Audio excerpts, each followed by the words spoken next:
I was gonna rip his heart out. I'm the best ever. I'm the most brutal and vicious and most ruthless champion there's ever been. There's no one can stop me. Lynx is a conqueror. No, I'm Alexander. He's no Alexander. I'm the best ever. There's never been anybody as ruthless. I'm Sonny Liston. I'm Jack Dempsey. There's no one like me. I'm from Nairclaw. There's no one that can match me. No affiliation, why they faking? This ain't for debating. We the real, they really imitation. I be contemplating why this ain't on like heavy rotation on radio stations. I just pray the Lord give me patience, cause I'm running through these rappers like my name Walter Payton. Shitting on these rappers, 9 to 5 is my occupation. Raw, you come in with your best troops, you best bring more. Already told you I got the juice like Orenthal. Already know what I'm about to do, bet your men fall. Everyone know that we got the truth, all your men false. So boss, overtaking our enemies. Moves calculated and orchestrated like symphonies. Smooth operated when bringing haters to misery. Top 5 list ain't shit unless you mention me. Yeah, that's why we don't associate. Fuck niggas make them more fuck niggas. Why they procreate, why they overhate, cause they time is short and a moment late. Let it culminate to they harder race and it palpitate. Cowards perpetrate like they little group is respectable. Talking intellectual, all of you homosexuals, faggots. There's no one like me. I'm from Nairclaw. There's no one that can match me. My style is impetuous. My defense is impregnable. And I'm just ferocious. I want your heart. I want to eat his children. I don't want to congregate. I don't want to deal with you. I don't want to fellowship. I ain't trying to build with you. Ain't the UPK, ain't the truth. Keep it real with you. Defenders of the faith, I got no problem bumping heads with you. All that bullshit, you could take it over there with you. Rather be a houseboy. Rather run with them field niggas. Show them to put in work. Move mountain, crush hills, nigga. Take a dead soul. Breathe life and make it live, nigga. No affiliation, so it's no one to compare with us. Took the Lord's laws and just added it with fear, nigga. Aim for the body, cause you know that killer hit quicker. With these bars, I'm on my grizzly, so bear witness. You spit cold, I spit flu. Don't compare sickness. You floss diamond, I floss fringes. Don't compare dentists. UPK, we men the wall shit. We ain't Christian. Harm one of us, get pistol whipped like the gun got a belt with it. I'm bred different. The competition just a mill. I'm fed different. I stood front line on them fields. I bled different. I'd rather be a corpse than a coward. I'm led different. Shit, I'm led different. Come through like a juggernaut, so don't get in the way. And we take everything serious. We don't play. I wonder now what they gon' say. Shit, we make profits out of shooters like the NBA. You get slayed for switching sides, nigga. We ain't on the same page. Immaculate conception. Wow. These niggas bitch made. I'm sticking with the foundation where my bricks laid. You switch sides, I'd rather switch cage. You was never with us, nigga. Just know we on mission, nigga. Right hand hold the scriptures, nigga. Left hip hold the pistol, nigga. How you want it? You can get it spiritual or physics, nigga. Wrong ones to come against, so bring an army with you. No affiliation. When you see us, make the difference with us. No affiliation. When you see us, know we different, nigga. No affiliation, so no, you can't kick it with us. The wrong ones to come against, bring an army with you.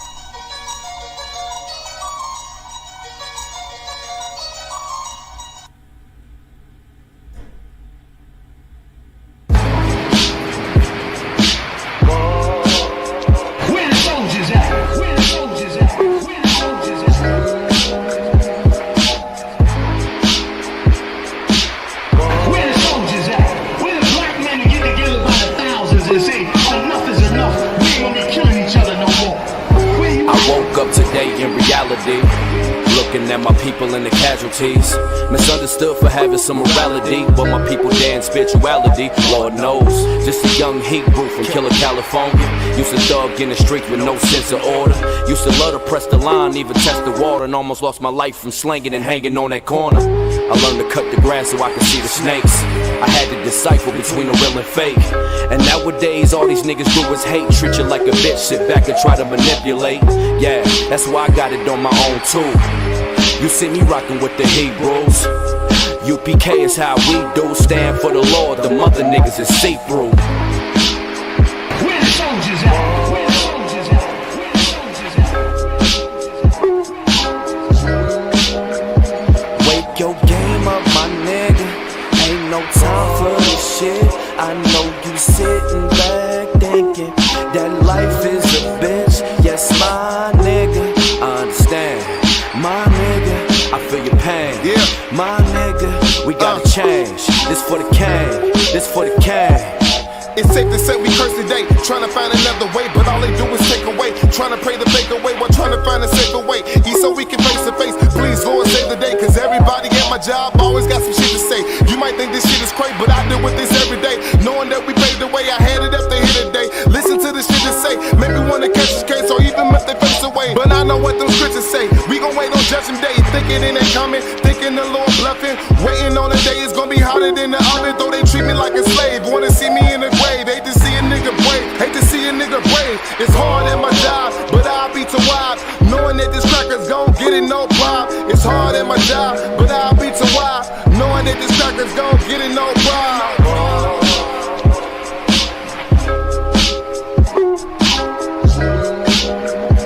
Wake your game up, my nigga. Ain't no time for this shit. I know you sitting back thinking that life is a bitch. Yes, my nigga, I understand. My nigga, I feel your pain. My nigga, we gotta change. This for the cane, this for the cane. Yeah. But they funny, right? Because look, why would you get black? She was over there to play. Yo, man, check this shit out, man. Check this out. Out there just like you out there in the street, man. The street. To play ball. You know what I'm saying? Off season. When it's off season. It's for our people out here, man. Yeah. Waking you up from the grave, man. It's 1969. Blacks, Hispanics, Native American, Indian. Check me out, though. Dead man walking. Bullet shots unguided. Same poverty, different hood, yet we divided. Bang coast like pirates. Inside I'm a riot. Mind frame library, so I'ma keep quiet. I'm about to explode from the impact of this pressure. Slay fire breathing dragons as I march the desert. Walk with no sight, your faith will measure. Diamonds made from rock, now that's our body treasure. Born in the pressure, forced to maintain. Yoke the iron, to wrapped in them prison chains. Animal instincts when niggas is caged. Resorting to violence, here's a plate of my rage. Action without a cause, you living with no life. Killing demons while it's great so you can get right. You say Shalom, Israel. It's Thursday, it's Monday night's history class. We're going to get down with a little bit of history. We're going to find out about our people. You understand what I'm saying? We just going to dig into a little bit of things that have happened in this last couple of days. You understand what I'm saying? And we're going to find out, how, the saying goes, if you don't remember the past, you are doomed to repeat it. You understand? And us as Israel, we continue to repeat our past. You understand? We've been in multiple captivity. You understand what I'm saying? We've been in the Egyptian captivity, the Assyrian captivity, the Babylonian captivity, the Persian and the Medes captivity, the Greeks and Roman, and now we end up in the American captivity. You understand? We continue to fall into these captivities because we forget our past. We suppose that we follow the Most High's law, statutes, and commandments. These are the things that keep us out of captivity. But right now, this should be we going into looks as though we are at the doorstep of World War III. We got to come back to these laws, statutes, and commandments. We got to stop falling for the same old. We got to stop falling for that. We love our oppressor. We want to be with our oppressor. We want to join hands and everything. Because it was the same thing in each captivity. The Babylonians wanted everybody to come together and be the same. You understand? It was the same thing with the Roman captivity. And it's the same thing today. Well, Shalom Israel, we're the Israelite School of Universal Practical Knowledge, and with that being said, we're the Israelite School of Universal Practical Knowledge, started out of 1 West, 125th Street, Harlem, New York, under Commanding General Yohana. We've been bringing this truth since 1969, and what is that truth? The truth is that the so-called blacks, Hispanics, and natives are the true Jews of the Bible, and our oppressor is the devil that the Bible speaks of. We are not affiliated with any other Hebrew Israelite group, Muslim mosque, or any Christian organization. We stand alone. Not under ISUPK, it is not the truth. All right, let's get into it. Our oppressor just had his own personal holiday. which has probably just ended today. That holiday is called the NFL Combine. You understand what I'm saying? And this NFL Combine is something that our oppressor has been having since, I believe, 1982. He has been having these NFL Combines. The NFL Combine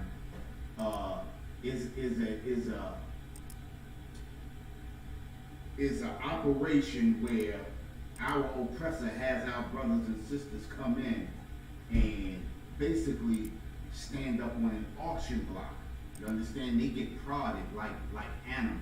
You understand? They get tested, they get poked, they get prodded, and they get tried, just like our oppressors did us on the auction block, picking through our teeth and our gums, looking at our eyes, checking our muscles to make sure we were straight. You understand? Doing all kinds of prodding to us like animals. Well, this is the same thing that goes on today. And we tend to forget, like I said before, when you forget your past, you tend to repeat it. We are doomed to repeat it. And we have repeated it multiple times. I want to get into the history of this NFL Combine. I want to get into the history of it because you understand, basically it's telling us the same thing. You understand? It says it's the history of the NFL Combine, not the National Invitation Camp, more commonly known as the NFL Scouting Combine, began in 1982 when the National Football Scouting first conducted a camp for its members, the NFL club. Listen, the NFL basically really didn't get off. It wasn't, when the NFL started, when our oppressors started the NFL wasn't a hot commodity. You understand what I'm saying? The NFL was not a hot commodity for our oppressor. As you know, we had our own leagues. We had our own football leagues as the so-called blacks, Hispanics, and natives. We had our own football leagues. We had our own baseball leagues, you understand? And our own basketball leagues. Our basketball leagues, our baseball leagues, and our football leagues, all of those were prospering. But our oppressor, his was not prospering. But let's get into this. You understand? It says the key purpose then, same as today, was to assert medical information on the top of the draft eligible prospects in college football. You understand? And we were not really allowed in black colleges until the 1960s. You understand what I'm saying? And the NFL was in dire need. You understand? And that was the only reason why they allowed black people into the NFL, because the NFL basically was flopping, and they understood that our leagues were prospering. So what did they do? Just like in Black Wall Street, they saw Black Wall Street was prospering during the Great Depression. How does a people just only about 60 years out of slavery prosper through the Great Depression, and they fail? The problem is we don't understand the scriptures. After not 2:1 says, gather yourself together, yea, gather yourself together, O nation not desired. We were a nation of people that were not desired. And because we were not desired, we had to come together and we had to rely on our own people. You understand what I'm saying? And not to get off the subject, but a lot of our businesses fail because we don't rely on our own people. We rely on the oppressor. You understand? But just like I said, Black Wall Street prospered in that time because we had to gather ourselves together. Not only just coming together, but we had to come together and be on one accord. When it says come gather yourself together, we had to come together and be on the same page. That's the problem with us today. When we come together, we are not on the same page. You understand? So it says during the first 3 years, 2 additional camps were held at different times to collect similar information for teams. Basically, they prodded more brothers and sisters because now, by 1982, they understood that this is a good thing. This is a thing that we could implement and have brothers to understand that, man, if they coming out here looking at me in college, it may be a good chance that I can get into the NFL. So now, this is where they figured they could make their money at, because now you got brothers, you know, going to these, instead of going to HBCUs, you understand, historically black colleges and universities, we began to go to our oppressor schools. In the 1960s and the 70s, we were at historically black colleges because we were not wanted at our oppressors' colleges. But now that they understood that they could make money by letting us into their colleges, this is when the NFL Combine came on to attract our brothers and sisters into their schools. You understand? So I want to skip from that, and I want to go to, let's go to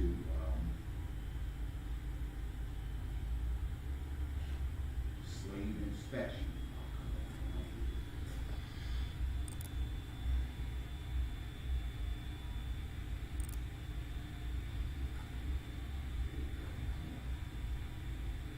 This is a story right here of Henry Bibbs. Henry Bibbs faced inspection in Mississippi slave camp in 1840. This is 1840. You understand? Not only did he face an inspection, which is just like the NFL Combine, it's the same thing. It's the same thing, but his family also faced the same thing. You understand? And I'm gonna read this story right here. It says, the year was 1840 when Madison Garrison led Henry Bibbs. Madison Garrison was the owner of the slaves. Led Henry Bibbs and other slaves, including his wife and child, to a market in Vicksburg, Mississippi. It was in this market where Garrison intended to have a portion of the slaves that he had driven into the deep south examined before taking them to New Orleans for sale. Listen, he had them inspected. This is the combine right here. You understand? The inspection side is the combine. Then when they take them to the sales side, that's the NFL draft. We go through the same things over and over and over again, and we don't understand that we are still slaves in this captivity. We are slaves, you understand? And everything has been modernized, but the same things are going on now that were going on back then. You understand? We've been so, the scripture says, is Israel a homegrown slave? Being a homegrown slave, we've been in captivity so much and for so long that we don't realize that we are slaves. You understand? And being a slave and being driven around by a slave master has become the norm. You understand? It's just like when the first generation of slaves came over, you understand, from where we were brought from, they understood that they were slaves. But every generation that was born in the Americas lost a little bit until they didn't realize that they were slaves, but they understood that this was how life was supposed to be. They didn't see themselves as slaves, but just as black people in America at the bottom of the totem pole. You understand? So it says, upon arrival at the market, Bibbs was subjected to inspection by a city officer.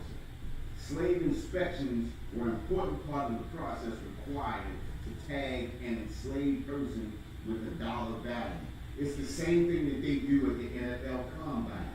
When they begin to tag you and prod you and have you running and jumping, the more you do, the more price tags get placed on you. It was the same thing at the slave inspection site. You understand what I'm saying?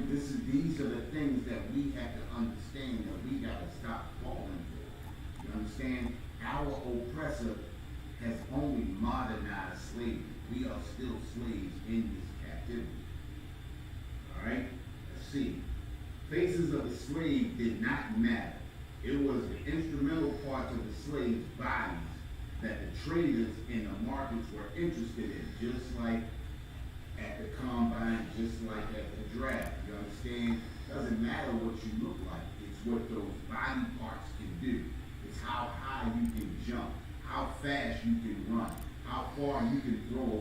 fall, if you can catch, if you can take a hit, if you can deliver a hit. All of these things are the same things that they did in the slave trade. You understand what I'm saying?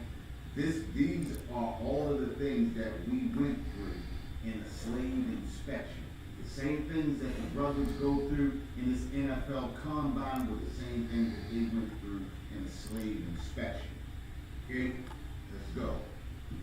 The instrumental parts of the slave bodies that the traders in the market were interested in was strong muscles, meant good labor. You understand? Fingers was judged for being good at picking cotton. Strong fingers meant that they could pick a lot of cotton. You understand? Even being young meant you were going to last a long time. And it's the same thing that they look at the NFL combine. The younger and the stronger the brothers come in, the longer they gonna last. You understand? And then the crazy thing is when you come into the NFL, what they did was they set a rookie contract, and a rookie contract lasted 4 years, which it lasts 4 years. And the first 4 years of your NFL contract is a rookie contract. You're not even making $1 million off a rookie contract. You understand? $1 million a year. So they figured they got the best years. This is the best years of your the beginning stages of your career. And they figure they can get the most out of you in those beginning years and pay the least amount of money. They did this because brothers was making too much money. You understand what I'm saying? And if you look at these rookie contracts, a lot of their counterparts, and I'm talking about the oppressors, they make a lot more on the opposite end. You understand? But they know who to pay and who not to pay. We gotta start realizing, we gotta start opening our eyes and understanding that this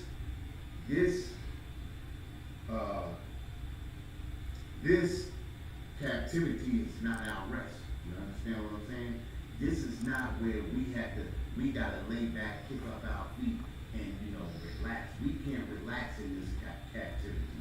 You understand? We have to understand that our oppressor is still the oppressor. He still hates us with a perpetual hate. You understand? We gotta start showing our brothers and sisters love. We gotta stop showing our oppressor love. You understand? And back to this. It says, and all joints were checked to ensure labor efficiency. Just like with the NFL combine, they make sure that you didn't have any prior history of broken joints or broken bones or anything like that. Any prior histories of bad health or anything like that, because anything like that got you, thrown out. You understand? Or just like with the slave, they couldn't make money off you if you had, a bad history, bad health history. You understand? So the thing is they want you to come in as healthy as possible so they can get the most out of you as they can and give up the least amount. You understand? Our oppressor is always an oppressor. He will always be an oppressor. All right, let's read. As Ben entered the market, a city officer immediately forced him into a physical inspection. A city official did this inspection perhaps because Vicksburg's taxed slaves to generate city revenue. You understand? And see, this is the thing, right? This is just like a car, right? We bring those cars off the boat. You understand? Each car gets a tax on it. You understand? Whoever is these cars are going to get taxed for each car. So these cars gotta be in perfect condition. Well, this is the same thing with the slaves. These slaves gotta be in perfect condition for them to get the most out of it. It says, generate revenue, and this man's job was to assess the tax. Examination started with a close look at Bill's back, as the officers looked for scar tissue that would come from wounds left by whips. Scars on the slave's back were interpreted as an indication of character. It meant that in the past, they had acted out of line often enough to be whipped multiple times. Next, Bill had his limbs inspected to be sure his joints were well intact and to provide a judgment of how strong he was. limb inspection was followed by a close look at Bibbs' teeth and gums to make sure they were in good condition. Traders considered oral health a significant indicator of general health for slaves. This was followed by a skin prick test that helped the inspector to determine the age of Bibbs. How can they do that? How can they do that back then? Just a skin prick. You understand? This is crazy. He had the skin on the back of his hand pricked with a needle. The time the prick, the pucker of the skin stood up was measured. The longer the pucker stood up, the older the age of the slave. I guess that's how you do it. Age was a very important piece of the criteria, just like in the scouting combine. Age was definitely a heavy criteria. You understand? And we gotta understand that. You understand that our oppressor only looks at us as a commodity. You understand? He looks at us as a money maker. We are not even considered human to him. You understand? We gotta understand that. You understand? Our oppressor only looks at us to make money, and that's it. If we can't make money, we are no good to him. You understand? A more rigorous than the physical examination was the assessment of Bibbs' mental capacity. And this is the same thing. They give them a mental test at the combine too. To test their mental capacity, to see what they could learn, see what they could retain, how smart they were, if they could take orders, if they could, you understand, do simple tasks. You understand? The inspector told him to answer a series of questions to gauge his intelligence. This problem with the inspector was that he was literate. At one point early in his life, Bibb learned how to read, and this scared Southern slaveholders because it meant that Bibb had a powerful negotiation tool to utilize in the slave market. Literacy revealed a world to Bibb that went beyond the slave system, a world that enabled him to imagine himself being allowed to freely think, learn abolitionist activity, or read the Bible. That's the most important thing right here, to read the Bible. So I was actually looking through, when I heard that part right there, looking through, and I found some slave, they had slave posters. And guess what they had? One slave poster read. One slave poster read, if you are a Negro and you read in this sign, look out for kidnappers and slave catchers. If they catch you, they'll take you back, kidnap you, and take you back, and you'll be back into slavery. Think about what we were told. We was always told that the slaves couldn't read, right? We were always told that the slaves couldn't read, but in fact, the slaves could read. You understand? If they couldn't read, they wouldn't have put up signs for them to understand that if they were in territory that was free territory, that they could be kidnapped and taken back into slave territory. So we were always told that the slaves couldn't read. So if they couldn't read, how did they make a sign or write signs so that the slaves could read, so that they would be captured? Allowed. Come on. So,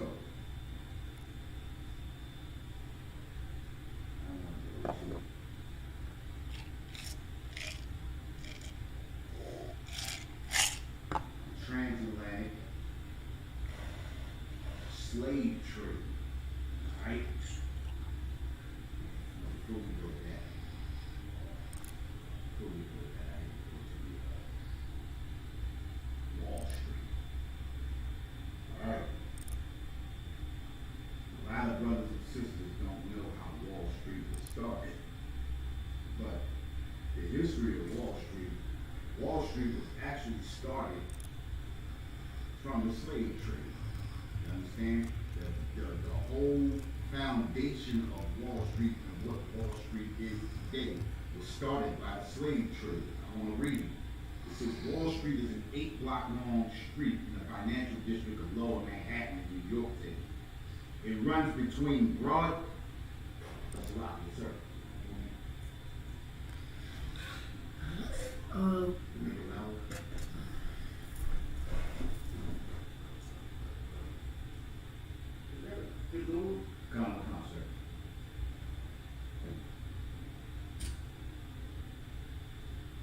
Had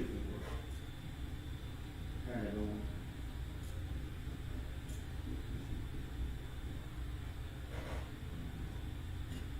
Just speak it loud. Okay, I'll speak loud. Okay. I'm gonna rewind that. Wall Street is an 8-block long street in the financial district of Lower Manhattan in New York City. It runs between Broadway in the west to the South Street and the East River in the east. The term Wall Street has become a metonym for the financial markets of the United States as a whole. The American financial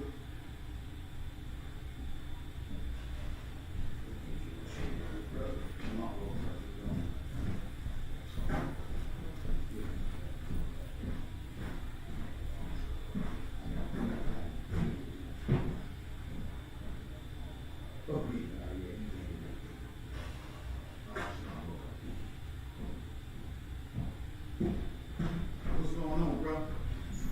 You named Corey? Yeah, he's here last times about told me he was here a couple of times. Yeah. All right, what we doing is we going through, I don't know, you watch football? Okay, all right, well, the NFL Combine started on March the 1st through the 7th. Today was the last day of the Combine, right? So what I'm doing is I'm showing the similarities between the NFL Combine and the slave trade and the you understand, slave auction block. You understand what I'm saying? And everything that they do at the NFL Combine is the same things that they did on the auction block at the slave trade. They actually inspected the slaves before they sent them to the auction block. Well, it's the same thing with the NFL Combine. Before you go to the draft, the NFL draft, it's the NFL Combine. You understand?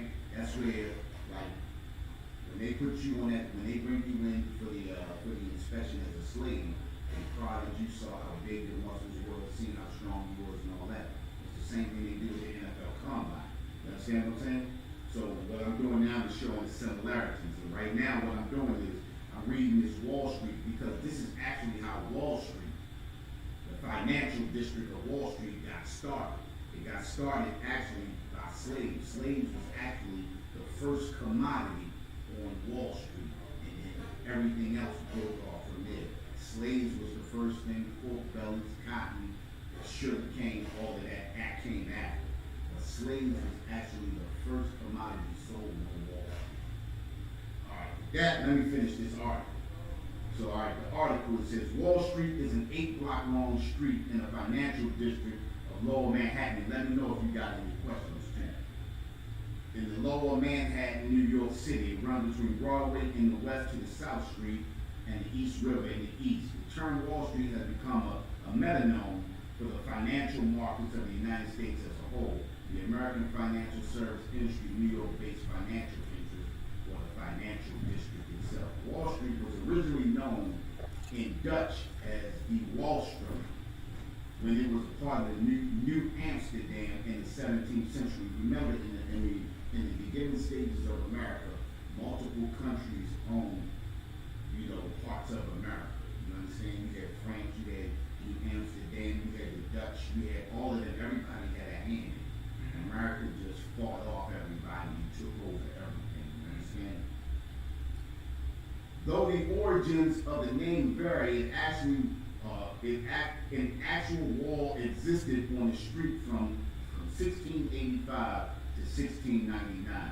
During the 17th century, Wall Street was a slave trading marketplace and a security trading site, as well as a location of Federal Hall, New York's first city hall. You understand? In the early 19th century, both residences and businesses occupied the area, but increasingly businesses predominated, and New York City's financial district became centered on Wall Street. In the 20th century, several early skyscrapers were built on Wall Street, including 40 Wall Street, once the world's tallest building. That's 40 Wall Street. Wall Street is the home of the world's largest stock exchange by, markets and all that type of stuff like that. But the history, like I said, it was started from having, slaves are what made Wall Street what Wall Street is today. Everything that they trade, when you see the ticker taker going across, slaves was that first sign. You understand? It said Negroes for sale. That was the first ticker tape right there. And that was the foundation of Wall Street. Well, it's the same thing, right? When we're looking at the NFL Combine. NFL Combine does the same thing that Wall Street did back in those days. You understand what I'm saying? So it's all a big giant slave trade. So our brothers and sisters, we get invited to that combine. We think it's a good thing. You understand what I'm saying? But it's only to make our oppressor richer. Think about it, right? If a brother makes $100 million, you understand, on a contract, think about how much the owner makes. You understand? What the owner is giving that brother right there is just a drop in the bucket. You understand? But not only that, they also got a cap. You understand? The NFL cap. That way, brothers can't make too much money. You understand what I'm saying? And the riches can stay rich and the poor can stay poor. That's what it's all about. You understand what I'm saying? That's really it.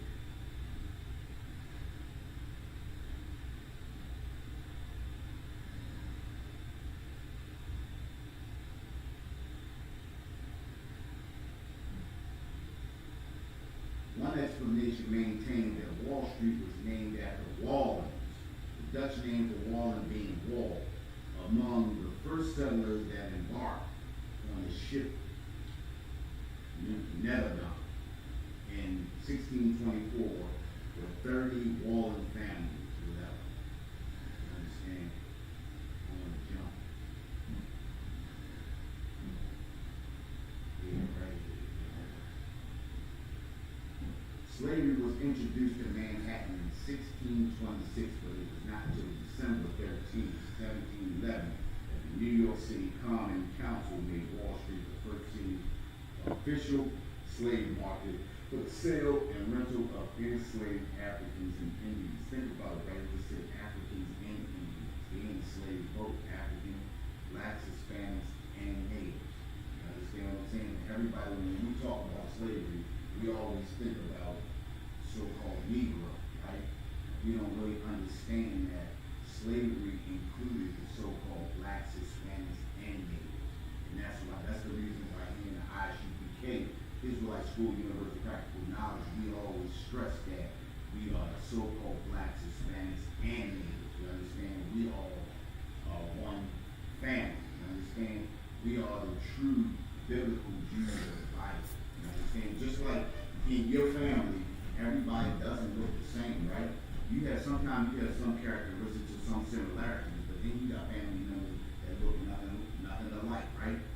Same thing in the 12 tribes of Israel. We got 12 tribes in Israel. Everybody has their similarities, but then a lot of the tribes have their differences. You understand what I'm saying? But getting back to this NFL that we looking at right now has the same setup that they used when they enslaved us or when they sold us on the auction block. It's the same, what's the word I'm looking for? It's the same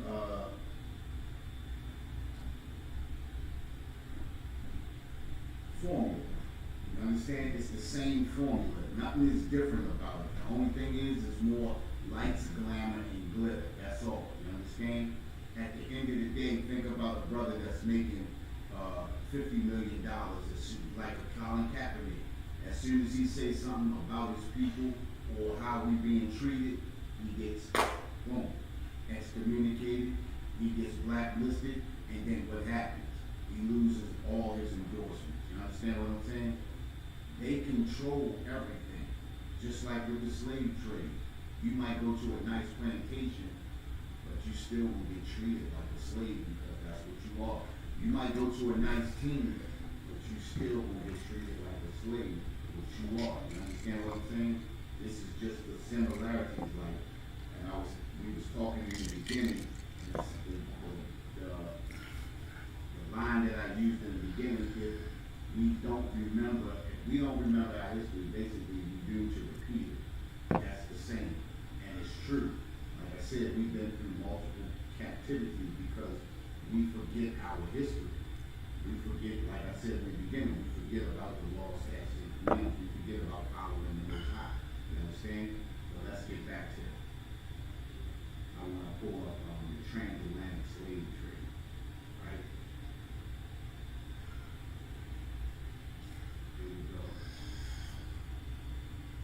Transatlantic slave trade, a segment of the global slave trade that transported between 10 million and 12 million enslaved Africans across the Atlantic Ocean to the Americas from the 16th to the 19th century, and it was well into the 19th century. 19th century was the 1800s. They did it into the 20th century because they have records of them trading slaves all the way up to the 1930s. It's still running.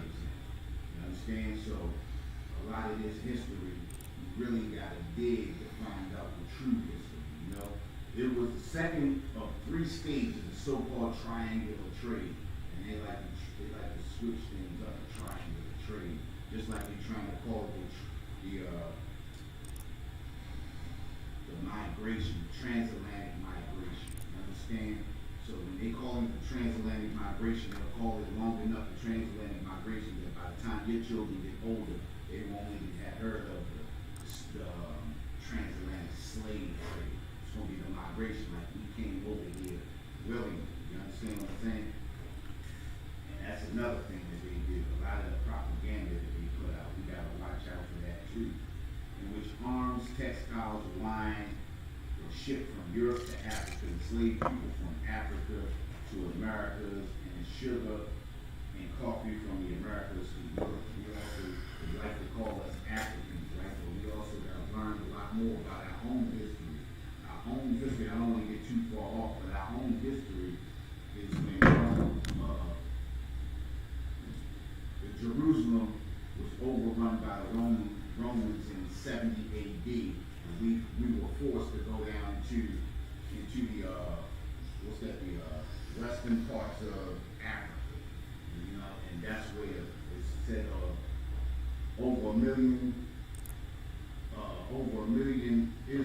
Israelites escaped into the Africas, and that's where we were getting to the different skirmishes with the different nations down there. It was part certain maps show the land of Judah on that. You understand? But getting back to this, let's read this. All right, origins of the transatlantic slave trade of enslaved people. By the 1840s, Portuguese ships were already transporting Africans for use of enslaved labor on the sugar plantations in Cape Verde and Madeira Islands in the eastern Atlantic. Listen, all of these are just like what the teams do. Everybody chooses who they want and they put you wherever they want to put you. You understand? When you getting drafted, you getting picked by a slave owner. That slave owner controls you. He controls your contract and anything you say, do. And not only that, they control. I'm gonna put a picture up there with the slave coast. Come on. So just explain that we had a place in West Africa. In West Africa. Yeah, I'm gonna get back on that again. Let me know when you get that. Yes, sir. Okay, like you said, when the Romans sacked Jerusalem, we were forced to go to the west coast of Africa. And on some of the maps that they had back in that time, you'll see a part of that west coast of Africa carved out as the land of Judah. You understand? Or slave coast. Or the slave coast. You understand? Or the slave coast. And that's the land that we inhabited. You understand? And they like to say that Africans sold Africans when in fact Africans didn't sell Africans. Africans sold Israelites into slavery.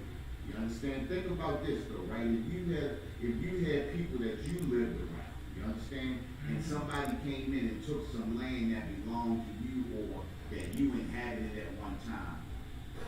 This is what you would do. You would go to war with them. You captured them. Instead of keeping them here, they sold us to the Europeans. You understand? So instead of keeping us in the land and constantly skirmishing and fighting with us, they sold us to the Europeans and made deals with the Arabs, the Africans, and the Europeans to capture us and sell us into slavery. You understand? And if that not be the case, think about it now. If that not be the case, then all of the brothers that we send through in all the football leagues, the basketball leagues, the baseball leagues, why it's not Africans coming to those leagues like that? You understand? If we were the same people as those Africans, why is not just as many Africans dominating the football field and the baseball field as us? Because we are not the same people. You understand? Go ahead, sir. Oh, Salagi. And one more other name they called it was Negro Land. Negro land. And I got another map up And there. I saw that map. I saw that map a while ago. Mm-hmm. You understand what I'm saying? So we actually inhabited that. You understand what I'm saying? That's not where we're from. You understand? But that's where we inhabited that land. Like I said, the Romans sacked Jerusalem. Bang, and we fled. Over 1 million Israelites fled out of Jerusalem down to the west coast of Africa, and that's where we settled at. You understand? So it says by that time, like I said, different countries had a hand in America at one time, and different countries had different slaves. You had the Portuguese, you had the Dutch, you had the Spaniards, you had the Europeans, the British. All of them had a hand in it, and all of them, you understand. And if I'm not Salakia, sir, if I'm correct me if I'm wrong, or was that the West Indies? Was that the Portuguese in the West Indies? Come. Portuguese took us to the West Indies. That's where we Come. get our Caribbean brothers from, right? Jamaica, Westmoreland, St. Thomas. Right. That's where all of them come into. So Come.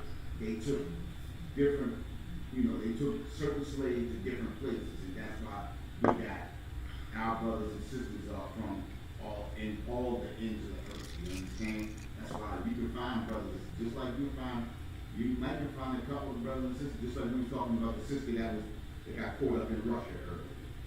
And if I'm not mistaken, it's like a sprinkle of black people in Russia. You know what I mean? Good. So, yeah, I mean, we from into the earth, we gotta understand that, like I said, this captivity, and I want to grab a couple of scriptures too. First scripture I want to grab is Deuteronomy chapter 28, verse 1. I want to get into some scripture.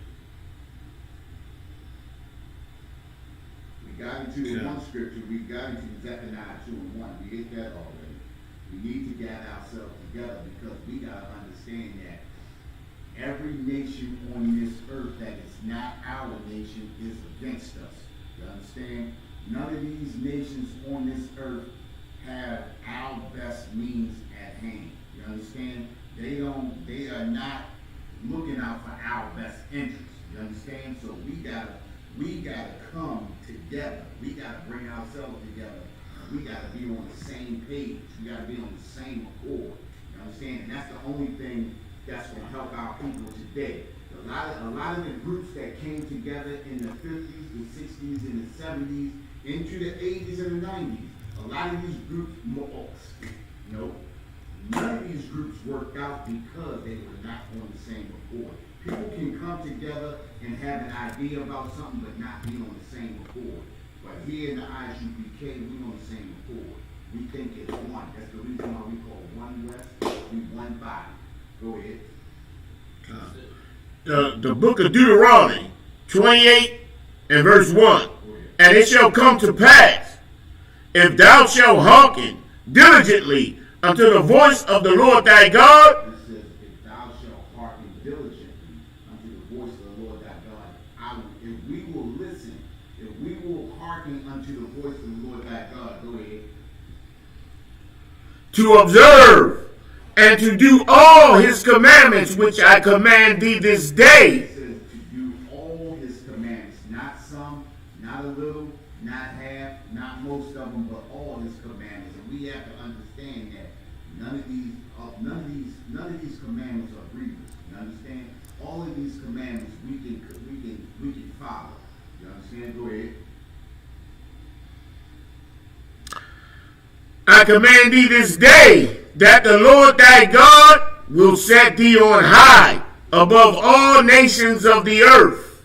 The Lord God will set us on high above all nations of the earth. And that's the way the Most High planned it. We're supposed to be on high above all nations on this earth. All the nations on this earth should be supposed to be following us. We're supposed to be at the top of the totem pole. All the nations are supposed to look up at us and understand that we have the most powerful. We have the living God. You understand? Not a fake God, but a living God. We have the power. You understand what I'm saying? Go ahead.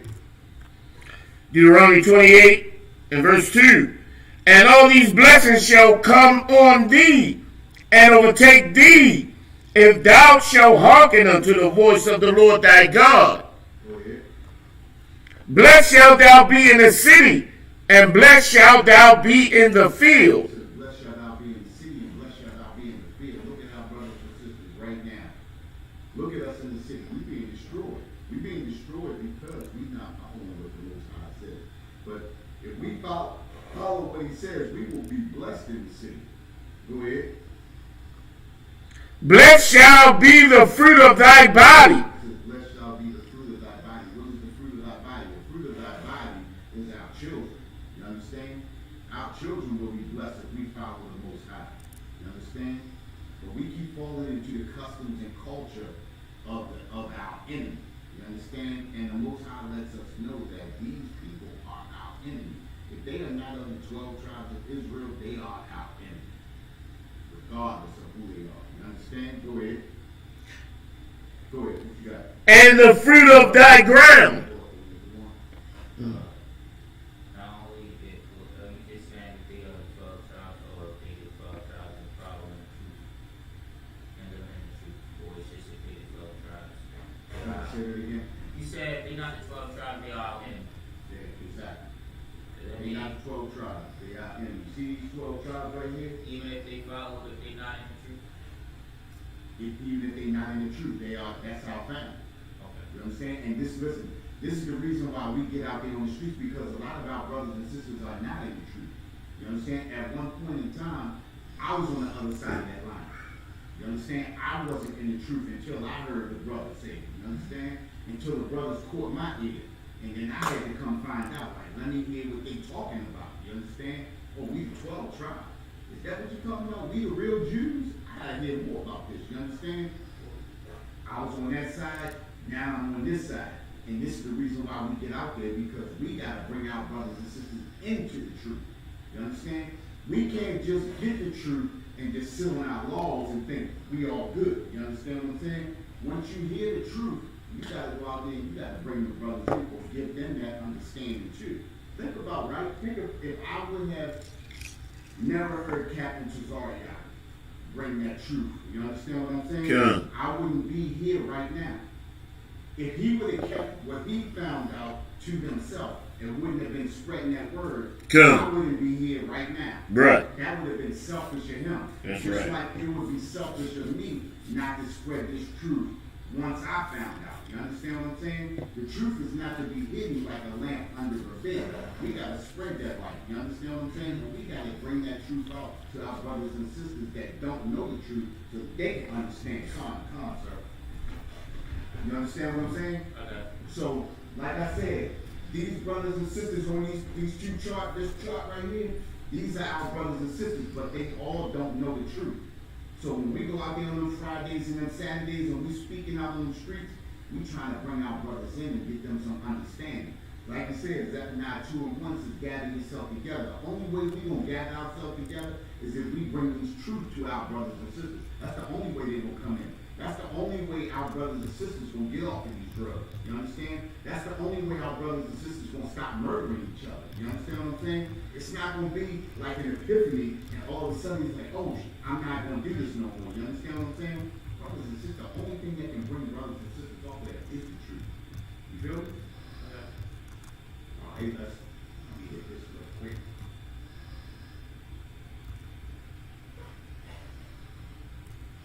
Where we at? We on Deuteronomy?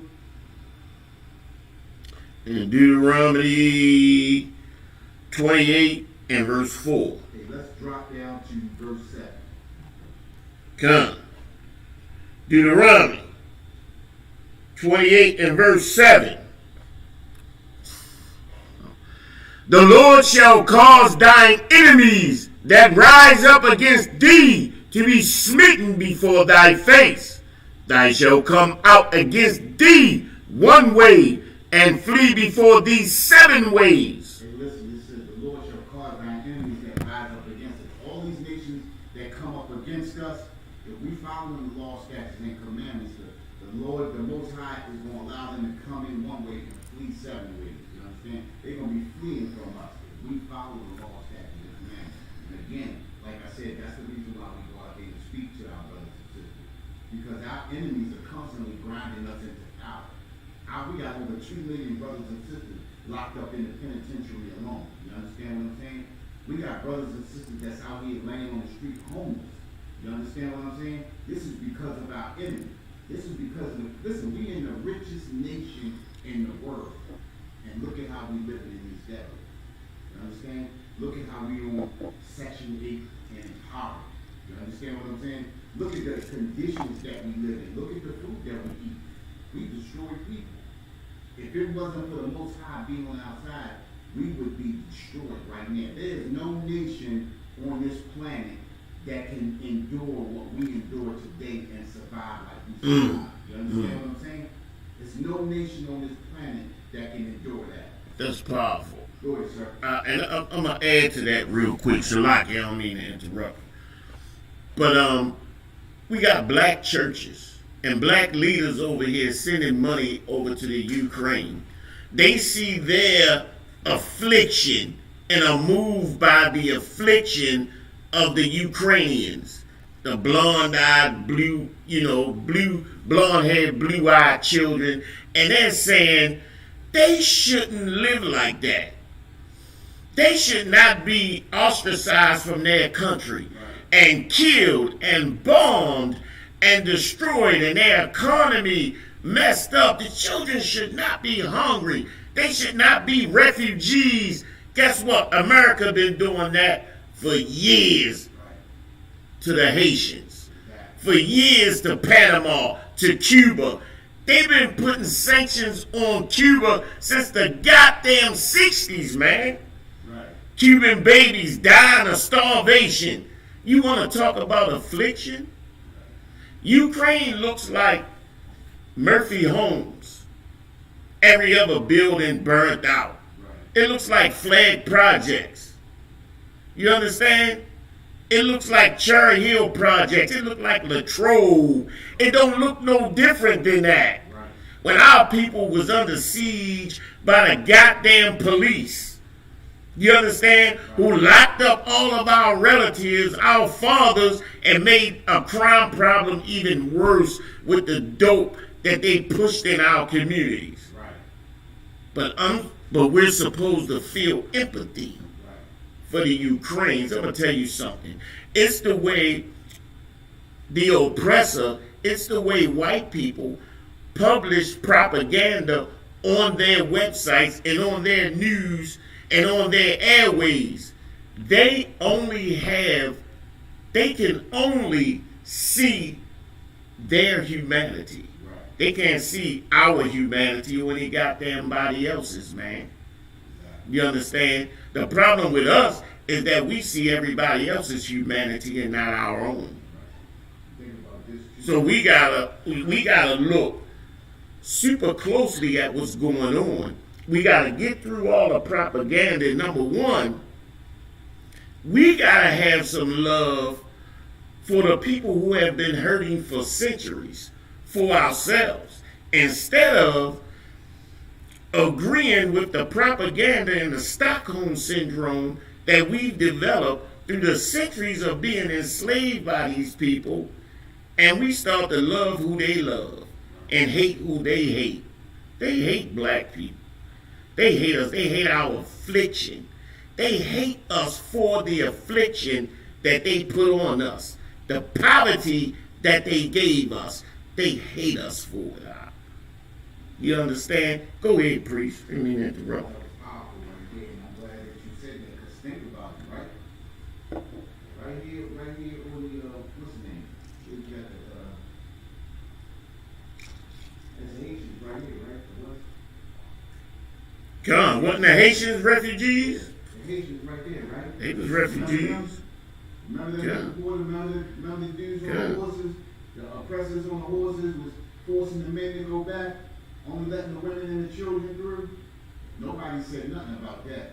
We ain't hear nobody crying about that. We ain't hear nobody putting up the Haitian flags about that. We ain't hear nobody lighting up the city hall, the colors of the Haitian flag for that. No sanctions. No sanctions and nothing on America for that. No other nation cried out for the Haitians then. Those are our people. You understand? Nobody cares about us. And this is the reason why the Most High says, gather yourself together, O nation, not desire. He's letting us know that we are the nation of people that are not desired. And if we not going to desire our own people, who's going to desire our people for us? You understand? That's the scripture right there. Who will bemoan us? Who's going to moan for us? Who's going to moan for Jerusalem? Who's going to moan for Israel? You understand? Nobody. You understand? Gather yourself together, O nation not desired. We have to understand, and that's what's hard for a lot of our brothers and sisters, is to understand that we are people that are not desired. Because somebody's making $100,000 or $150,000 a year, they think the oppressor loves them.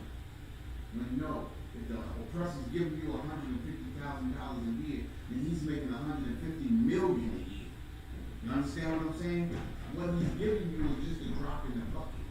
And that's how the Most High feels about the other nations, as though they are a drop in the bucket. Our oppressor's getting his love from his money. When we get our love from the Most High, we got to follow what the Most High tells us.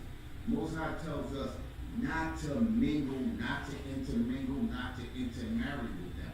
Why is that? Because when we intermingle and intermarry with them, when we begin to follow their customs and their culture, we begin to lose our custom and culture. Think about how many brothers and sisters actually think that they are African American, right? How can you be African and American? How can your origins be from two different nations? Now think about it, right? These nations are totally opposites, right? How can you be African and American? You understand? Named after two white people. You understand? Think about this. Lands are named after people. People are not named after lands. You understand what I'm saying? We are Israel. Abraham, Isaac, and Jacob, those are our forefathers. You understand? Jacob became Israel after he wrestled with the angel. You understand? And then he had 12 sons. That's where we derived from. That's our origin. You understand? We are the 12 tribes of Israel. Man, think about it, right? He says not to intermarry, not to intermingle with any other nations, right? Not to marry your sons unto their daughters, and not to marry your daughters unto their sons. Why not? Because look at the flavors we got. Come on, man, we got enough right there to satisfy anybody. You know what I mean? We got the most beautiful women on the planet. Got the most serious brothers on the planet. Why would you want anything else? You understand what I'm saying? And this is how their propaganda blinds us. You understand? Because they put the glimmer, the glitz, and the glamour on everything. And just like I said, the NFL Combine makes our brothers and sisters. Think about you're a brother that's living in the hood, and you got some kind of half talent in football, baseball, or basketball. The only thing you thinking about is making it to that combine, making it to that draft. You understand what I'm saying? So I can feed my family. But once you make it to that, then you are under the thumb of the oppressor.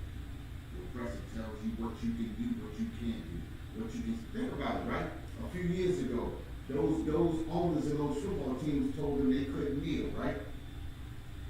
About 99%, 99.5%, or 99.9% of those brothers in that league did not kneel. You understand what I'm saying? When you go into a league, or when you go into an operation where you are controlled like that, you are a slave. You brothers think they're not slaves, but they are. Because your oppressor tells you, don't kneel because your brother got killed. When you don't kneel, you're a slave. You understand what I'm saying? You're a slave. Now, history of the draft. I'm going to do the history of the draft. You got any more questions? You good? Yeah. Okay. It's a difficult picture. It's difficult to picture the NFL draft without the bright lights, larger-than-life personalities, and around-the-clock coverage. And that's what I was used to. You know, I got real into it. NFL draft used to be a holiday for me.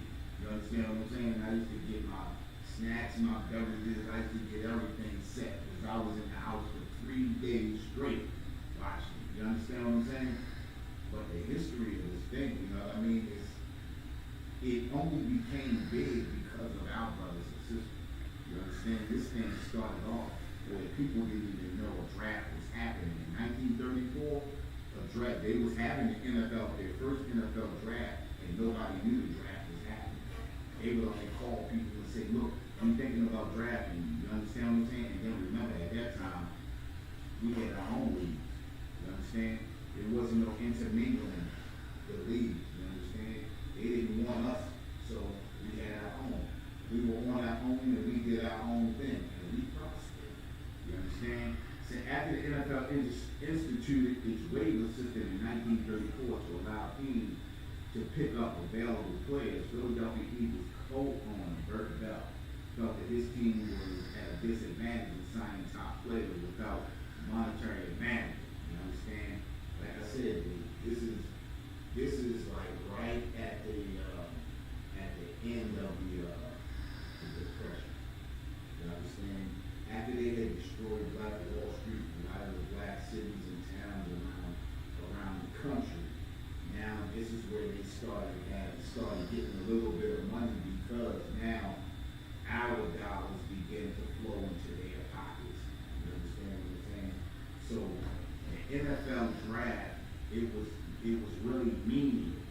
You understand? It wasn't until the 1960s is when they started allowing black players in, or the 1950s, the middle of the 1950s, when they started allowing black players in. And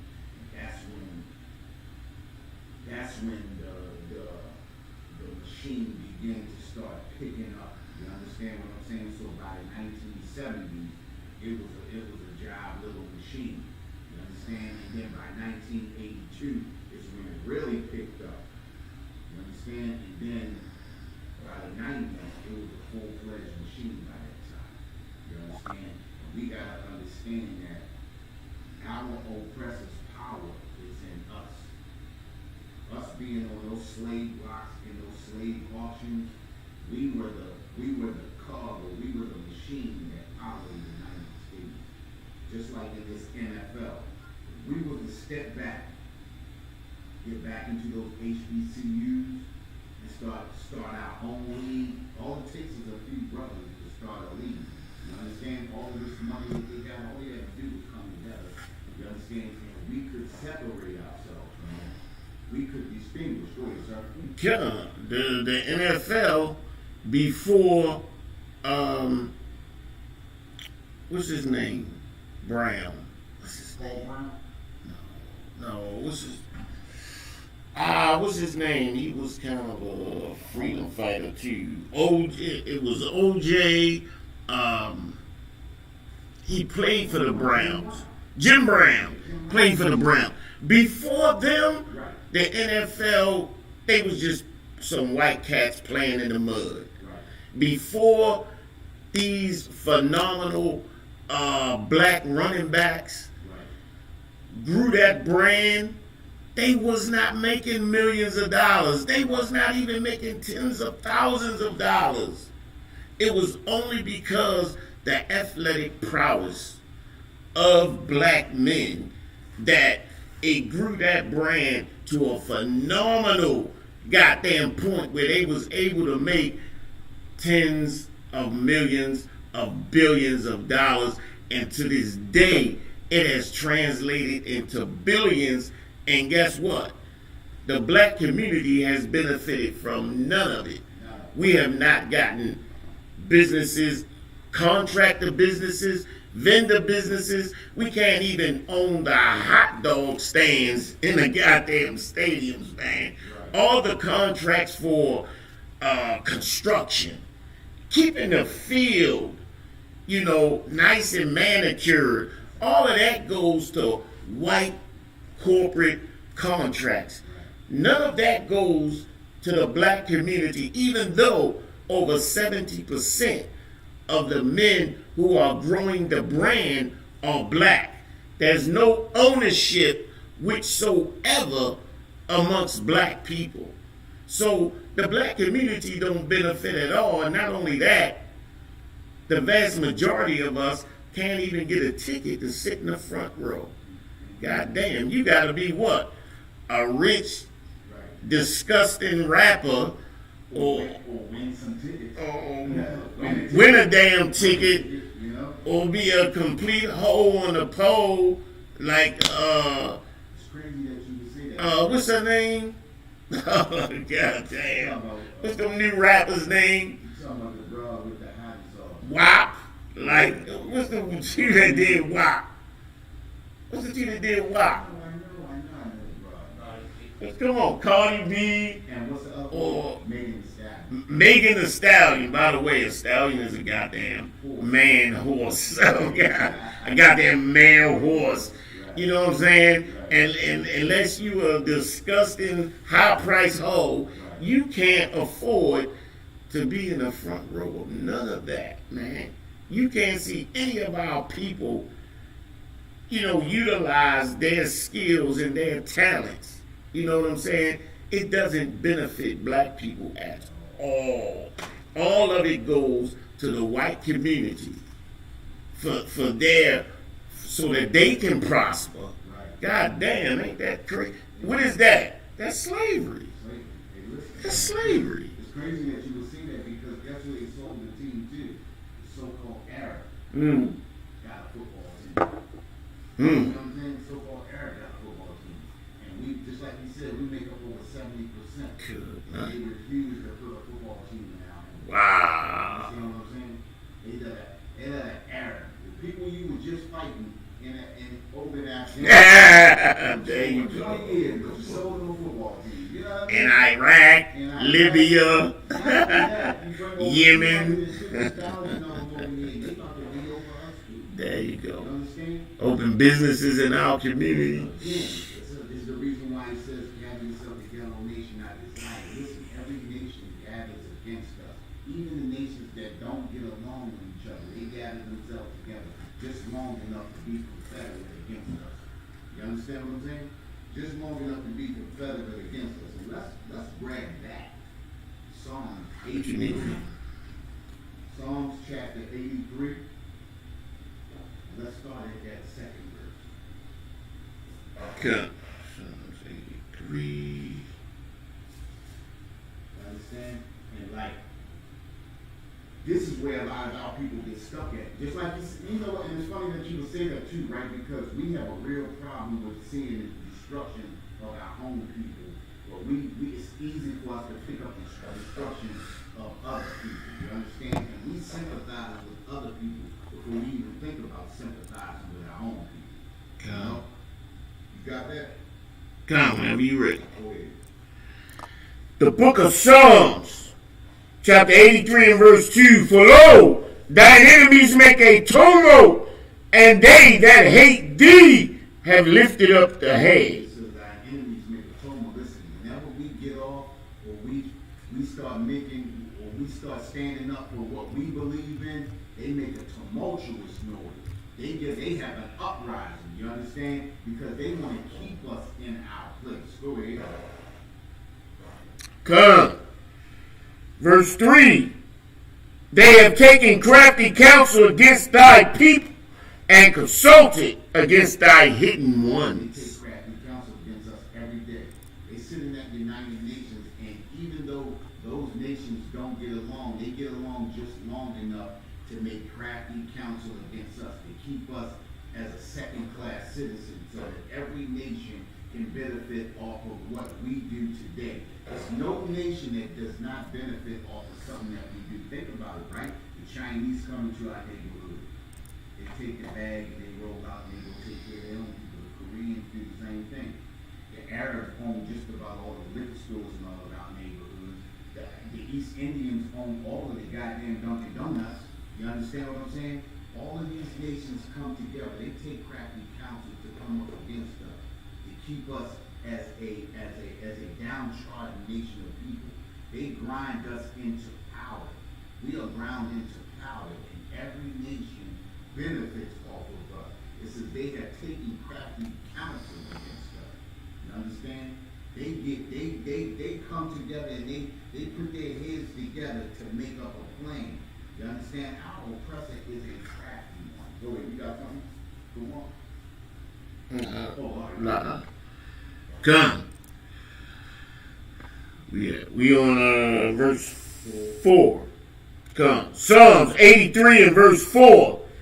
They have said, come, and let us cut them off from being a nation, that the name of Israel may be no more in remembrance. They have said, come, and let us cut them off from being a nation. Listen, they cut us off from being a nation. You understand? It says, so that the name of Israel may be no more in remembrance. Our people don't even realize that we are the true Jews, the true biblical Jews of the Bible. We are the descendants of the greatest people that ever walked the face of the earth. And just like he said, the Bible identifies us as the 12 tribes of Israel. We are the true Jews of this Bible. This Bible is speaking about us. This is our constitution. This is not even a religious book. Our people, we are so lost, we think this is a religious book. This is not even a religious book. This is a book of laws, statutes, and commandments. This is a book of history. You understand? This book is the furthest thing from a religion. You understand? But this is, we have lost who we were. They have made us forget that we are Israel. They have made us forget. They may have made us, am I saying that right? They made us forget that we are the true Jews of the Bible. We are Israel. They made us forget our name. It says, they have said, come and let us cut them off from being a nation. Listen, they cut us off from everything. We can't do business with any other nation. We don't have any commodities. We don't sell anything. We don't have our own car industry. We don't have our own supermarkets. We don't own any oil field. We don't do business with any nation on the face of this earth. You understand? We are considered consumers. And if I don't know if you realize, right? CNN did a thing last year, and it said 70% of the United States revenue is by the consumer, right? We are the consumer. Why do they call us the consumer? Because we do nothing but consume. You understand? We don't do business with any other nation. We only eat. We don't serve. You understand? We buy, but we don't sell. You understand? We spend our money with people, but nobody spends their money with us. You understand? It says, come and let us cut them off from being a nation. The name of Israel may be no more in remembrance. Our people don't even believe that we are Israel. That's the reason why we got to let them understand this is who we are. You understand what I'm saying? But they have consulted together with 1%. They are confederate against us. All of these nations come against us because every nation feeds off of us. You understand? We like that sheep in the field by itself, and all the vultures and everything, the wolves, the vultures, and the beasts of the field come in and they feed off of us. You understand? Go ahead, let's start at that verse 6. Come. We had Psalms 83, verse 6. the tabernacles of Edom. It said the tabernacles of Edom. That's the oppressor. That's our oppressor. That's the white man right there. Go ahead. The Ishmaelites Ishmaelites. That's the Arabs. Go ahead. of Moab. Moab. That's the Chinese. Go ahead. And the Hagarenes. Hagarenes. That's the African. Go ahead. Gabal. Gabal. That's another African nation. And Ammon. And Ammon. That's the Japanese. And Amalek. And Amalek. Who is Amalek? Amalek is the so-called Jewish man. Go ahead. The Philistines. Philistines. And they, go ahead. With the inhabitants of Tyre. But both of them are African nations. You understand? All of these nations come together to work against us. We see all these nations in our neighborhoods today. You understand what I'm saying? All of these nations feed off of us. Think about it, right? All of these nations live deliciously, but us. We the only one that lives in the condition that we live in. You understand? We gotta come together. We gotta make it better for ourselves. And the only way we make it better for ourselves is we come back to these laws, statutes, and commandments. You understand? I want to grab another scripture. I want to grab, I believe it's Jeremiah. Make sure that's the right one. That's a lot, sir. Hold on for a second.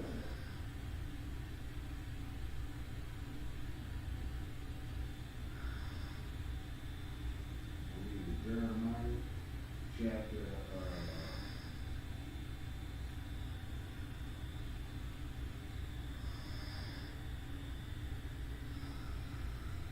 Jeremiah 17:4.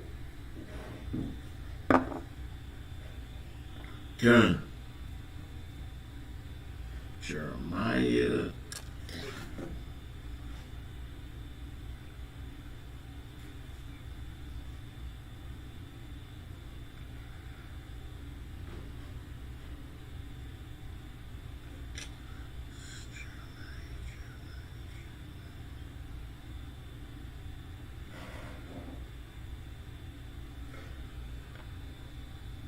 Yeah, I keep talking. The book of Jeremiah. The book of Jeremiah 17 and verse 4. And thou, even thyself, shall discontinue from thine heritage that I gave thee. It says, and thou, even thyself, shall discontinue from thy heritage that I gave thee. Listen, the heritage that we were given was these laws, statutes, and commandments. You understand? And we discontinue from these laws, statutes, and commandments because we fall into the customs and the culture of the nation that we live under. You understand? Just like I was talking about the captivity, every nation that we fell into captivity with, we fell into the customs and culture of them. And when we fall into the customs and culture of another nation, we fall away from our own heritage. We fall away from the law, statutes, and commandments. We fall away from, you understand, not eating shrimp, crab, and lobster. We fall away from that, sleeping with another man's wife. We fall into the customs and culture of the heathen nations. Go ahead.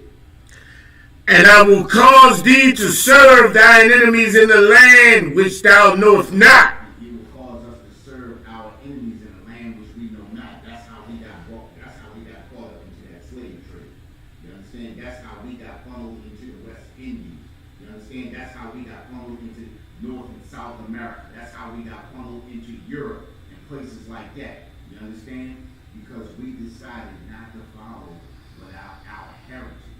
You understand? We gave our heritage away for the heritage of another nation of people. Another nation of people who don't like us. As a matter of fact, how about these Ukrainians getting bombed, right? And they got black people over there that they won't even let get on the train. Not saying that these black people are us, but even still, because they look like us, they don't allow them to get on the train. You understand what I'm saying? And these are the things that we fall into when we fall into the customs and culture of another nation. We think we can live among them and live into their culture and not have our own heritage. Go ahead. Come.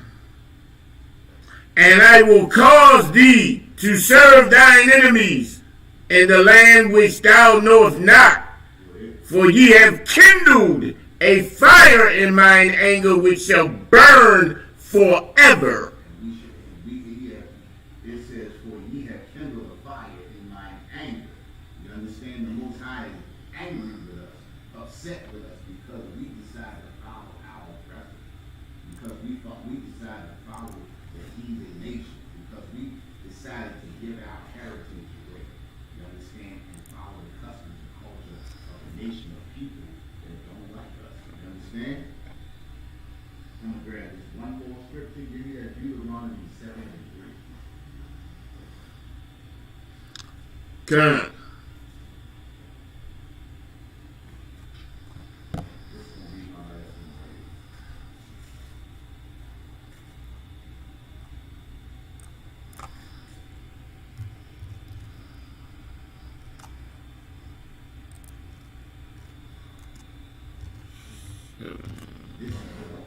This is the thing that the Most High tells us not to do.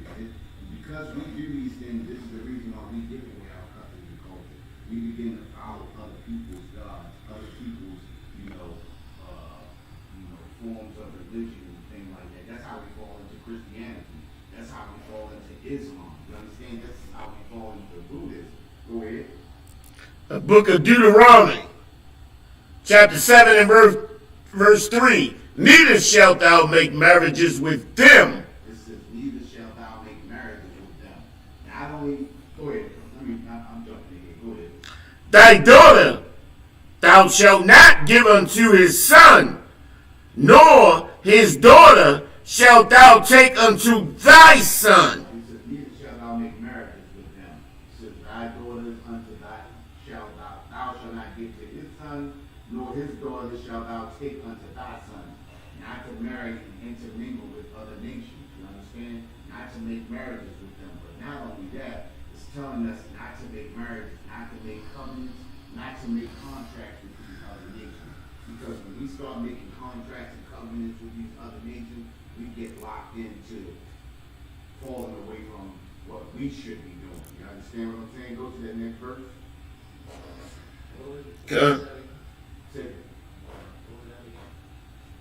That was Deuteronomy chapter 7, verse 3. We started at verse 3. We have 4 now. Come. Go ahead. You good? You ready? You got that? Yeah, go ahead. The book of Deuteronomy 7 and verse 4. For they will turn away thy son from following me, that they may serve other gods. So will the anger of the Lord be kindled against you and destroy thee suddenly. It says, for they will turn away thy sons from following thee. And that's what happens to us. You understand? When we fall into customs and culture, when we intermingle, when we intermarry, when we make covenants with other nations, we fall away from the Most High. We fall away from following the law, statutes, and commandments. We begin to do the things that the heathen nations do. Think about this, right? I remember in the 70s, the 80s, into the 90s, I never saw brothers and sisters eat calamari, eat octopus and stuff like that. You understand? But when we begin to be around the other nations, when we follow other nations, man, you got brothers and sisters eating it like it's normal, like it's natural. That's not natural for us. That's an abomination to us. You understand? The Bible tells us that we shouldn't eat that stuff. You understand? But because we're around these nations, because we make marriages, because we come into these covenants with them, because we think we good with them, we start following their customs and culture, and then we fall away from our own. You understand what I'm saying? It says, follow me that they may serve other gods. And when we follow the customs and culture of another nation, we begin to follow other gods. And it says, and so will the anger of the Lord be kindled against you and destroy thee suddenly. And this is the reason why we're being murdered and everything else out on these streets. This is the reason why our brothers and sisters are being locked up at enormous numbers. This is the reason why we are number one at high blood pressure. You understand? We are number one at every negative statistic that there is. Yeah, right. You know what I'm saying? Yeah, right. Think about this, right? Our oppressor eats way more pork than us, but we got the high blood pressure. Right. We got the clogged arteries. Why is that? Because we fall away from the customs and culture of our own heritage. So the Most High's anger is kindled against us. And because his anger is kindled against us, we have to pay for that iniquity. You understand? The Most High does not judged us as individuals. The Most High judges us as a nation of people. You understand? And this is the reason why we get out there and we talk to our nation of people and try to bring them back to our own customs and culture. You understand? And with that, we're the Israelite School of Universal Practical Knowledge. Started on one question. Okay, I got some more.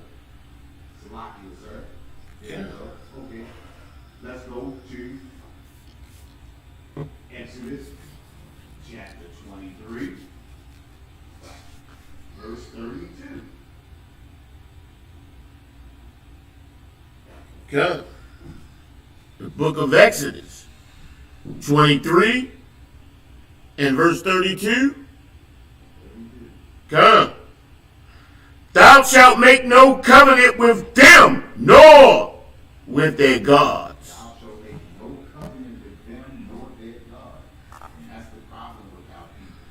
They be making covenants. It says don't make covenants with them. You understand? But thanks to Martin Luther King, you understand? These are the covenants that we make. Thanks to Martin Luther King, just like we was talking about this NFL draft, that comes from integration. You understand what I'm saying? If it wasn't for Martin Luther King, we would have stayed separated. Separation is the best thing for our people. You understand what I'm saying?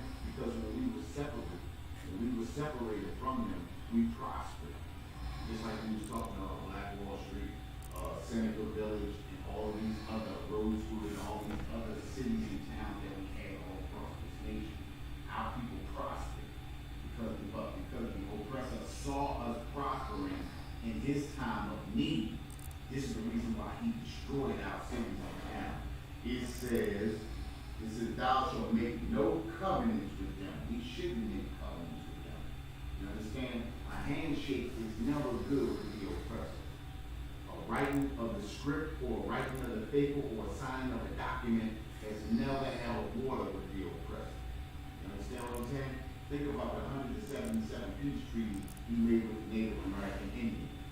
He broke every peace treaty he ever wrote. As a matter of fact, they said he's still breaking peace treaties today. You understand? They got pipelines going through the land that they were supposed to push them on and gave them. You understand? You got pipelines going through their land. You got oil leaking onto their land, destroying their land. Our oppressor has never been a covenant keeper.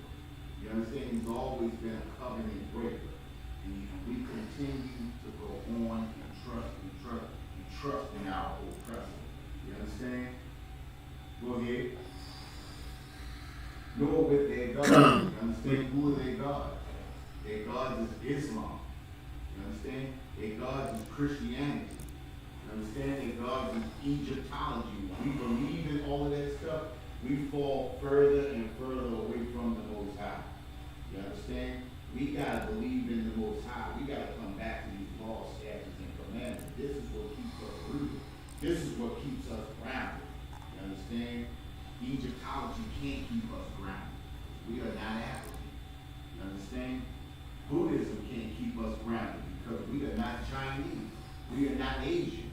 You understand? Islam, because we are not Arabs. We believe in everything but what we should believe in. What's that one with the Elamites? What's that God called? With the many arms. Because you know we got black people that believe in that too. Is this Indian? Remember the one with the devil? The diamond head. Buddha? No. The blue, she blue with all the arms with the devil. He's Indian.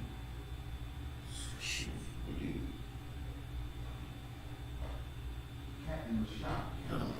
He went through that. But yeah, that's if he's Indian God. But we got brothers and sisters that actually believe in that. We got the name and he said that God was. He said it a couple of weeks ago. Well, then God is actually Buddha. No. That's the Asians. That's the fat Buddha.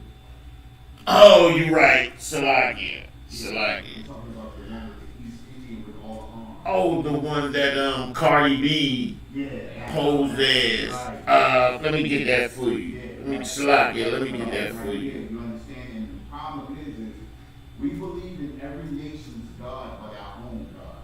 You You understand? We stand up for every nation in what they believe in, as opposed to what the Most High has given us. Like I said, the Most High said we have fallen away from our own heritage. Our own heritage is the law, statutes, and think about it, right? These law, statutes, and commandments tells us how to deal with heathen nations. He tells us how to operate. He gives us dietary laws. You understand what I'm saying? But we fall away from all of that. You understand? Just like I was saying earlier, the scriptures, that's it right there? Durga. Durga. D-U-R-G-A. Darga. Something Darga. like that. I know something like that. You understand? But we believe in all of our oppressors' God, but we don't believe in the Most High God that is our God. You understand? And it says when we fall away from our heritage, we're going to be ruled by a people in a land that we do not know. You understand what I'm saying? And that's what's happening to us today. We're being ruled over in a land that we did not know. You understand? By a beast of a beast. You understand?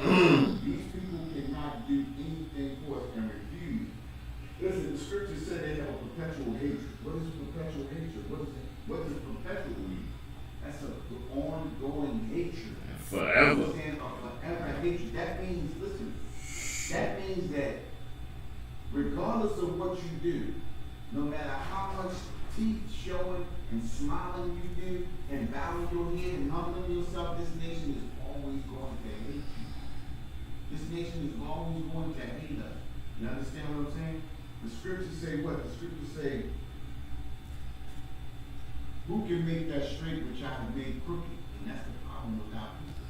The Most High made these people like this for a reason.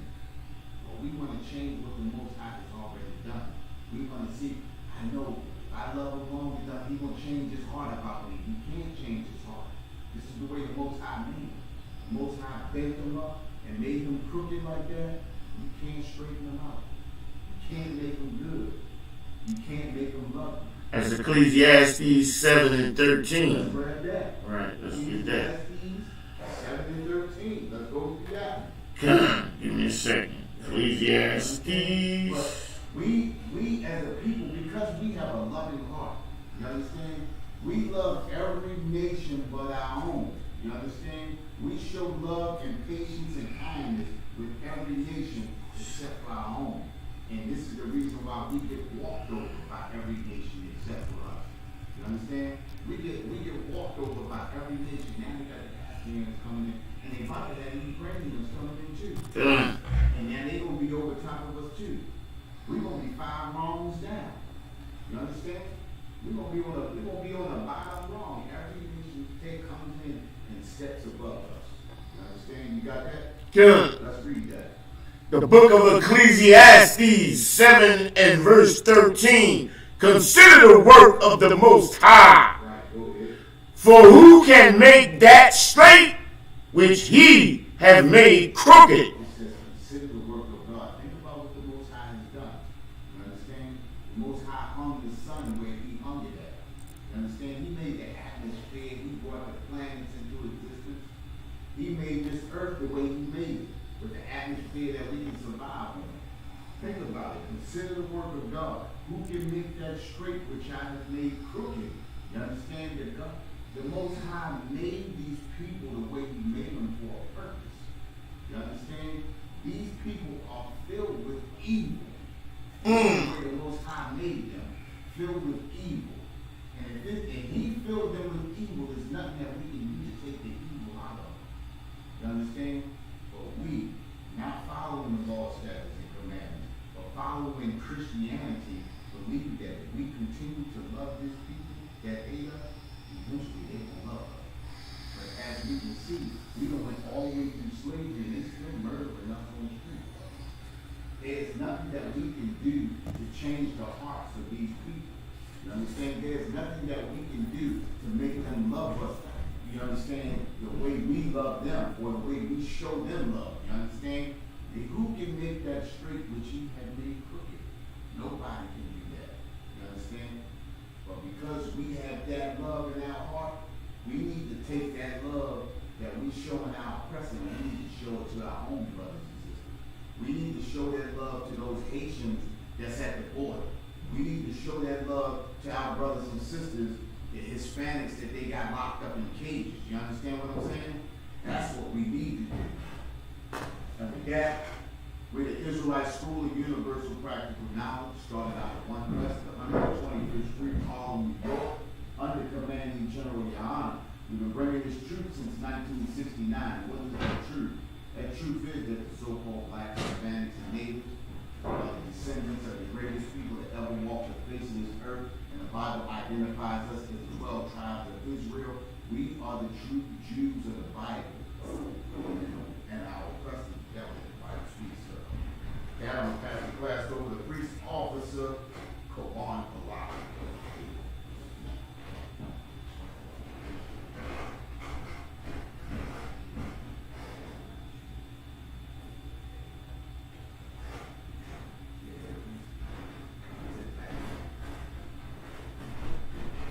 Yes, excellent class. Clap it up. Yeah, baby. That's what's up. After that class, we gotta be fully and completely on notice that our oppressor don't give a damn about nobody else's humanity but his own. Right, Look at the news. You understand? Take heed. Listen. Really, don't listen at the propaganda. You know what I'm saying? Listen at how they elevate their own people, how they're so shocked that a European nation, a civilized nation, is now having a conflict when they are the most barbarous people on the face of the earth. Right. It is them who skin people, cut off people's genitals, throw them in ovens and burn them alive. They did that in World War II. There was only one people that dropped an atomic bomb on another people. Right. That was America. America was at war with Germany and Japan. They chose to drop that bomb on Japan because that was a lasting hate. Right. Something that destroyed not only the bodies of the people that were there, but the ecosystem for decades to come. They were not prepared to do that in Europe. Right. They didn't drop that bomb on Hitler, even though Hitler was burning people in ovens, skinning people alive, cutting off genitals and burning people, destroying civilians, all of that, and they would not drop that bomb on Hitler. That should tell us right there that they don't care about anybody else's humanity, man. They don't give a damn about, especially us. That thing is genetic. It goes so deep. You understand that we can't even comprehend the meaning of it. We don't know these people. We have grown up and come up in an era of complete and utter propaganda where they have shown the world that they are so civilized, suit and tie. And white people don't act this way. They don't feed off of each other and kill each other and bomb each other and destroy each other. They don't do that. Right. You understand? And we've all grown up in an era to see that. See, we wasn't around for World War II when they was throwing each other in ovens. We wasn't around for Chicago for the Italians when they had murder incidents like the St. Valentine's Day Massacre. Right. Where they massacred and murdered and just all kinds of barbarism, where they went past stores and just killed and murdered and destroyed all kinds of white people. See, we never saw that. We never saw them lynch and hang, cut off genitals and put them in jars. They put our penises in jars. Actual jars, and put them on their mantles because they were intimidated by a black rod. We don't know these people. Right. We don't know these people. But now we're going to get to know them with this white on white crime. We're going to see how barbarous they are. That they let off incendiary bombs everywhere, that they'll bomb nuclear plants just to kill because of their hatred and their need to destroy. We're going to see it now. We're about to see it. We're going to see who's really civilized here. Salaki, go ahead, brother. Next, oh, you good. Okay. Let me read this. Let's get up out of here. Salaki. All right. Should be last page, sir. Salaki, don't go on and on and on. My bad. I ain't even got the security announcement. We are ISUPK out of 125th Street up Harlem, New York, under Commanding General Yohana. New rules for brothers and sisters. When a new brother or sister comes into the school, they are off limits for 6 months. They are to be saluted only.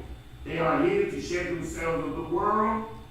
After 6 months, if a brother or sister has an interest in a particular person, he or she must get permission from their head to speak to a brother or sister.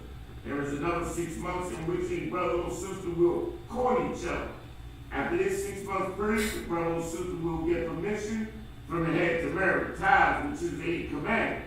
You can find this in Numbers 18, 21, Malachi 3, 8, and 10. Means 10 for the Hebrew, pronounced by Asherah, 10% of every penny and increase the Lord gives you, give to the treasury department.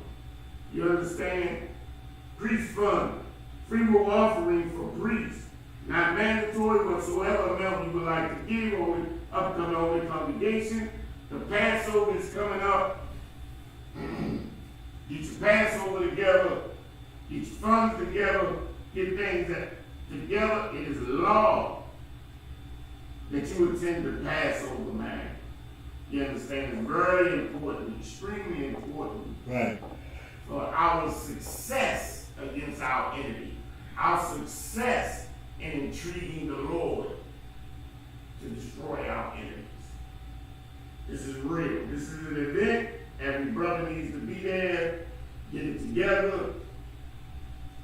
Get what you can lead and get it done. I didn't like to check with social media such as ISUPK.com, Facebook, Twitter, YouTube, and so on for ISUPK events and materials. If a brother wants to be a trooper in the school, then he needs to start wearing all black, which includes black boots, shirts, pants, headband, or scarf.